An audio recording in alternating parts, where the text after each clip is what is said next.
Welcome সবাইকে আমার mini কিচেনে ছোট্ট একটা ব্লগে। একটাই ইলিশ মাছ কেন, এটা সবার প্রশ্ন হচ্ছে, তাই না?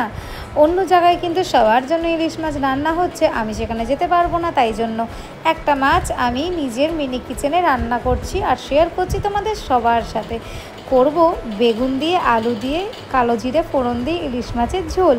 তাই সবার আগে তো দেখতেই পেলে আমার ছোট্ট কন্টেনারের মধ্যে যে মশলাগুলো রাখা, তা থেকে আমি হলুদ দিয়ে দিয়েছি। আর এখানে আমার প্রিয় গ্যাসটাকে আমি অন করে নিচ্ছি, তারপরেই শুরু করব একটু একটু করে আমার রান্না। আজ রবিবার, বাড়ির সবার নিমন্ত্রণ রয়েছে পুরনো বাড়িতে, আর আমাকে তো এখন যেতে নেই, তাই জন্য আমি নিজের মতো করে রান্না করে নিচ্ছি। তাহলে চলো কথা কম বলে কাজটা শুরু করে দিই। আর ভিডিওটা কিন্তু স্কিপ না করে রেসিপিটা দেখতে পারো।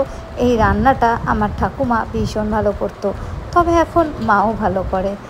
বেগুনগুলোকে কেটে নিতে হবে ছোট ছোট করে, তারপর আলুগুলোকে কেটে ফেলতে হবে, আর তারপর চলো একটু একটু করে সব কিছুকে ভাজাভাজি করে মাছ রান্নাটা আমি ফিনিশ করব। আর তারপর এটাই হবে আমার দুপুরবেলার লাঞ্চ। আর হ্যাঁ, যতটা ঝাল দেবে ততটাই খেতে ভালো লাগবে। কিছু দাও আর না দাও, কালো জিরে দিলে কিন্তু তার স্বাদ বেড়ে দ্বিগুণ হয়ে যায়। আর তার সাথে লঙ্কার ঝাল একবারে যেন দুটো মিলেমিশে জাস্ট ওয়াও।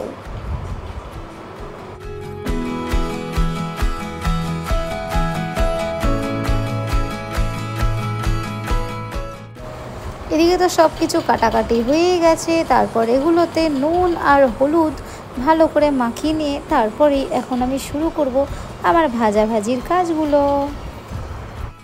আজই হাতে পেলাম মিনি কিচেনের পুরনো কড়াই, কিন্তু যদিও এটা আমার কিচেনের জন্য একদম নতুন।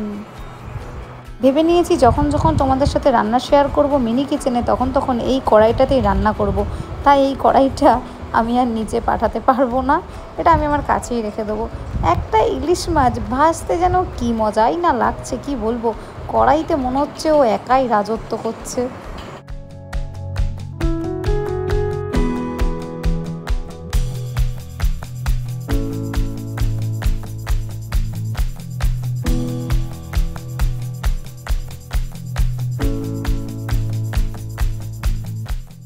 ভাজা ইলিশ মাছের ঝোলের কিন্তু এটাই আসল মশলা। দিয়ে দিলাম কালো জিরে, তারপর দিয়ে দিলাম লঙ্কা চিড়ে, তারপর দিলাম একটুখানি পেঁয়াজ, আর এরপর এগুলোকে নাড়াতেই থাকবো।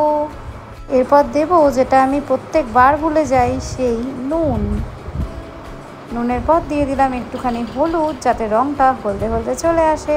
তারপর আলু আর বেগুন দিয়ে ভালো করে নাড়াতে নাড়াতে সবগুলো যখন দেখব প্রায় হয়ে এসেছে, তখন আমি জল দিয়ে এটাকে চাপা দিয়ে দেবো।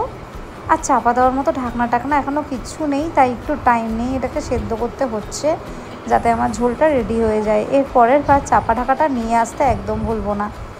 তারপরেই মাঝখানে দিয়ে দেবো আমার একমাত্র ইলিশ রানীকে। তারপর তৈরি হয়ে যাবে আমার ইলিশ মাছের ঝোল। ভিডিওটা যদি ভালো লেগে থাকে তাহলে কিন্তু না স্কিপ করে পুরোটা দেখে বাড়িতে রান্না করে আমার কমেন্ট বক্সে কমেন্ট করতে একদম ভুলবে না। টাটা।